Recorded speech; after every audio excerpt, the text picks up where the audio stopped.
Hello friends, ndabasuhuje nshuti ni ishami de Twitter nk'ibisanzwe. Uyu munsi tugiye kwiga isomo rya 4 aho tugiye kwiga uburyo umuntu yakwisobanura. Introduction yourself. Bahaye ikaze. Ijambo y'uyu munsi rero twayavuze ni introduction yourself cyangwa se kwisobanura wowe ku giti cyawe. Ijambo rya mbere rero turi buhereho, ubwo tugiye guhera nyine ku magambo ajyanye n'izina. Name. What is your name? Cyangwa se what's your name? Witwa nde? Cyangwa se izina ryawe ni irihe? My name is Ruhi. Nitwa Ruhi. Wenda tuvuge ko Ruhi ari izina ry'umuntu, ari wowe uri kuvuga. Ushaka kuvuga izina ryawe wavuga uti my name is Ruhi. Nkuko mubibona rero mu masomo yashize najyaga mbabwira ko verb to be ikoreshwa mu nteruro nyinshi, yo na verb to have ndetse na verb to do. Hano rero murabibona ko ino is ari verb to be. My name is Ruhi. Ijambo rya 4, I'm Ruja. I'm Ruja. Ndi Ruja cyangwa se nitwa Ruja. Ibi nabyo bishobora gukoreshwa kimwe nkuko wakuvuga uti my name is Ruja. Tiri uvuga byinshi ushobora kuvuga uti I'm Ruja, ndi Ruja, ndi Ruja. Ruja naryo ni izina ry'undi muntu. My full name is Susan Smith. Amazina yanjye yuzuye ni Susan Smith. Susan Smith nayo ni amazina abiri. Shatse kuvuga uti amazina yanjye yombi ni Susan Smith. Nuko wavuga my full name is Susan Smith. My last name is Anderson. Izina ryanjye rya nyuma ni Anderson. Niba witwa amazina abiri, wenda tuvuge nk'urugero niba ari nka Shami Jacques, my last name is Jack. Izina ryanjye rya kabiri cyangwa se rya nyuma ni Jack. Hano bavuze Anderson. Ku yandi magambo, please call me Megan. Nababwiye ko please ikoreshwa ku muntu uri kubaha cyangwa se w'icyubahiro cyangwa se umuntu ukuruta. Hano ubushatse kuvuga uti mbabarira ujye unyita Megan. Wenda ushobora kuvuga izina ryawe, mbabarira ujye unyita kanaka, mbabarira ujye unyita Jacques, mbabarira ujye unyita Karine, mbabarira ujye unyita runaka izina ryawe. Tujye ku ijambo rya 8, you can call me Lauren. Hano ububwira umuntu izina ryawe wenda tarazi, izina yajya kwita. Ushobora kuvuga uti mu Kinyarwanda wajya unyita Lauren, nta kibazo. Ari nk'umuntu muhuriye mu kazi runaka atakuzi, akubajije uko yajya kwita, wamubwira uti you can call me Lauren. Wajya unyita Lauren. Lauren naryo ni izina. Lauren ni izina, ubwo nawe washyiraho iryawe. Niba witwa wenda Christian, wavuga uti you can call me Christian. Noneho katujye ku magambo ajyanye n'igihugu. Country. Country. Igihugu ni country. Where are you from? Ese uturuka he? Where are you from? Ese uturuka he? Ubwo nk'umuntu wo mu kindi gihugu akubajije igihugu uturukamo, yakubaza gutya, cyangwa se uri kubaza undi muntu nk'umuzungu cyangwa se undi muntu ubona udasanzwe uzi, where are you from? Uturuka he? Ushobora ari umuntu ukubajije, ushobora kumusubiza uti I am from Canada. Abaye ariho uturuka wamubwira uti I am from Canada, cyangwa se I am from Rwanda. Nturuka mu Rwanda. Iyi I am nayo ni verb to be. Murabizi ko twatundaguye I am, you are. Iyi I am rero ni verb to be. I am from Rwanda, I am from Canada. Nturuka muri Canada. Ino I am mu Kinyarwanda niyo muri. nturuka muri Canada. I am Indian, ushobora no kuvuga uti ndi umuhinde, cyangwa se I am Canadian, cyangwa se nanone I am Rwandan. Utiri umubwira uti nturuka muri Canada cyangwa se nturuka mu Rwanda, ushobora kumubwira uti ndi umunyarwanda. Ushobora kuvuga uti I am Rwandan, I am Rwandan, cyangwa se I am Indian, nibyo mubona banditse hano, am Indian. Ino I na M nuko nigeze mbibabwira neza, ariko I na M bikase kure ni I am, cyangwa murumva ni nako ndi kubisoma. Turuka muri Bangladesh, wavuga uti I am Bangladeshi, tumunya Bangladesh. Hano Bangladesh nacyo ni igihugu, I am Bangladeshi, tumunya Bangladesh. Where do you come from? Ibi twabibonye, uturukaye.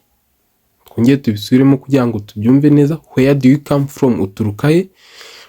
Ushobora no gusubiza nanone I come from Sweden, I come from Sweden, nturuka muri Sweden. Hani igihe nyine bari kukubaza aho uturuka, ushobora kuvuga I come from Rwanda, nturuka mu Rwanda, nturuka mu Rwanda. I come from Sweden, nturuka muri Sweden. Where were you born? Ese wavukiye hehe? Nkuko nabibabwiye rero, hano murabonamo n'ubundi verb to be, where. Narabibabwiye nti verb to be ikoreshwa mu bintu byinshi. Ino where ni verb to be. Where were you born? Iyi ni verb to be rwose. Ushobora, rino jambo risobanuye ese uvuka hehe, wavukiye hehe. I was born in Netherlands, cyangwa se I was born in Rwanda. Aya magambo y'inyuma ni igihugu. I was born in Netherlands. Hano barasubije bati navukiye mu Buholandi. Naho ubwo ushobora kuvuga uti I was born in Rwanda, ushatse kuvuga uti navukiye mu Rwanda. I was born in Burundi, navukiye mu Burundi. Noneho tujye ku bijyanye na aderesi y'aho utuye.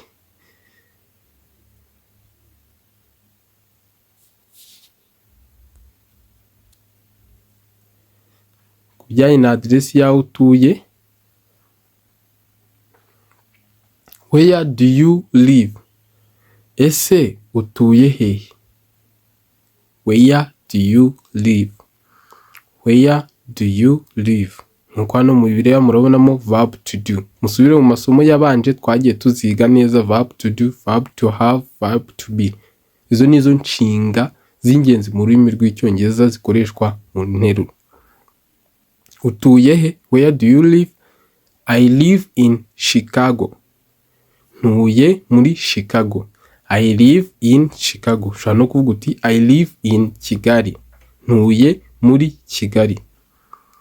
What is your address? Ese address zawe ni izihe? Address zawe ni izihe? What is your address? Nkuko mubibona hano baravuze bati my address is 99 Riverside. Hano mu Rwanda ntibiraza, hanze bagira address z'imihanda, ariko mu mujyi wa Kigali wazibona. Imihanda bifite amazina yayo. Hano mu Rwanda ushatse kuvuga uti address zanjye ni izi, wavuga uti my address is, ugahita ushyiraho izo address zawe nyine. Hano murabona bayisigezeho 93 bongeraho Riverside. Iyo ni address y'ahantu. My address is, address zanjye ni, ugahita uyishyiraho address yawe. No ku rindi jambo murayibona bashyizeho nimero z'umuhanda. I live at 4444 King Court, Front Royal. Aha naho ni ahantu, nimubyiteho.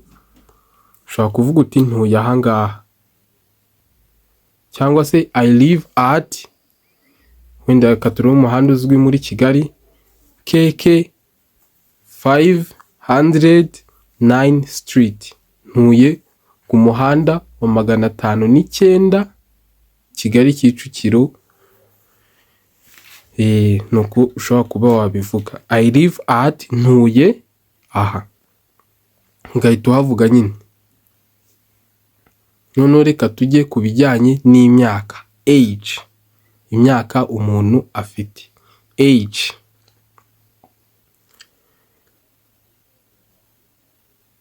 how old are you? How old are you? Ese ufite imyaka ingahe?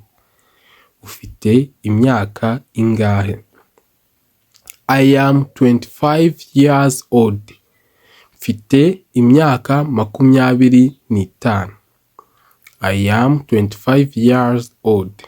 Mfite imyaka 25. Ushobora no kuvuga uti I am 25 cyangwa se I am 15. Hano utiri ujya mu magambo menshi. Mfite 15. Hariya hejuru twari tubonye ko mfite imyaka 25 ugiye gusubiramo by'imyaka bibiki byose. Ariko hano ushobora guhita uvuga uti I am 25, I am 15, I am 30. Mfite 15 gusa. Mfite 25. Ugiye ku rindi jambo, ushobora no kuvuga uti ubona umuntu bikubajije mwenda kungana cyangwa se mu kigero kimwe, ushobora kuvuga uti I am around your age. Imyaka yanjye ijya kungana n'iyawe. Hano ubwo hari igihe uba udashaka kubwira umuntu imyaka yawe, ugahita umubwira uti I am around your age.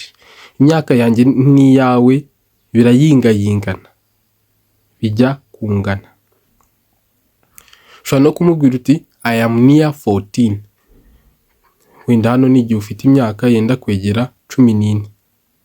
Imyaka yanjye ijya kwegera 14. I am near 14. I am near 14. Imyaka yanjye ijya kuba 14. Wenda igiye kwegera 20 avuga ati I am near 20. Ndagira ngo mbabwire nti imyaka muri kubona hano ni y'urugero twagiye dushyiraho, ntago ari yo yihamye.